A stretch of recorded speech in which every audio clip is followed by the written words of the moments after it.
हम सब जानते हैं कि आज कलकत्ता हाई कोर्ट ने जो मुस्लिम को ओबीसी का आरक्षण यानी ओबीसी कोटा सब कैटेगरी में जो आरक्षण दिया जा रहा था उसको कलकत्ता हाई कोर्ट ने निरस्त कर दिया है। साथ ही साथ जो ओबीसी सर्टिफिकेट वेस्ट बंगाल में मुस्लिम्स को दिया जा रहा था 2010 से लेकर के 2024 तक, उसको भी हाई कोर्ट ने निरस्त कर दिया है। ये दोनों ही जजमेंट्स, ये दोनों ही जो फैसले आए हैं, ये बताता है कि किस तरीके से ममता सरकार गैर संवैधानिक तरीके से, अनकॉन्स्टिट्यूशनल तरीके से तुष्टीकरण की नीति को आगे बढ़ा रही थी और एक तरीके से कहा जाए तो मुस्लिम लीग के एजेंडा को आगे बढ़ा रही थी। प्रधानमंत्री मोदी जी ने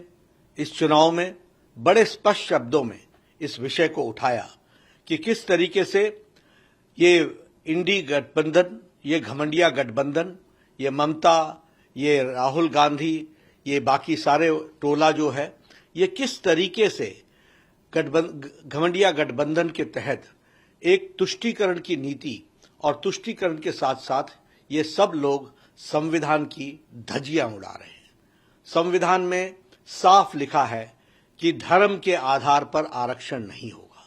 लेकिन यह सब लोग मुस्लिम लीग का एजेंडा, जिस मुस्लिम लीग के एजेंडे के कारण भारत का विभाजन हुआ, उसी को फिर से आगे बढ़ाने का काम ये सारा घमंडिया गठबंधन कर रहा है और तुष्टीकरण की नीति को आगे बढ़ा रहा है। हाई कोर्ट के फैसला आने के बाद तुरंत ही ममता जी ने कहा कि मैं न मानूंगी। ये क्या संविधान से ऊपर है? ये संविधान को संभालना इनका काम नहीं है, संविधान की रक्षा करना इनका काम नहीं है। ममता जी ने संविधान की रक्षा की शपथ लेकर के वो मुख्यमंत्री बनी है और संविधान के से ऊपर कोई भी नहीं है। और प्रधानमंत्री जी ने संविधान को दिखाते हुए और संविधान को कोट करते हुए ये बताया कि धर्म के आधार पर इस देश में किसी को आरक्षण नहीं मिलता है।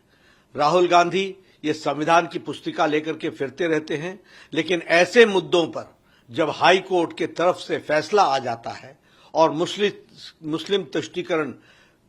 का पर्दाफाश होता है और मुस्लिम तुष्टीकरण स्पष्ट इन लोगों के एक्टिविटीज के द्वारा, इनके कार्यकलापों के द्वारा स्पष्ट दिखता है, तो ये चुप्पी साधते हैं। ऐसे लोगों को इस चुनाव में भारत की जनता और पश्चिम बंगाल में ममता को पश्चिम बंगाल की जनता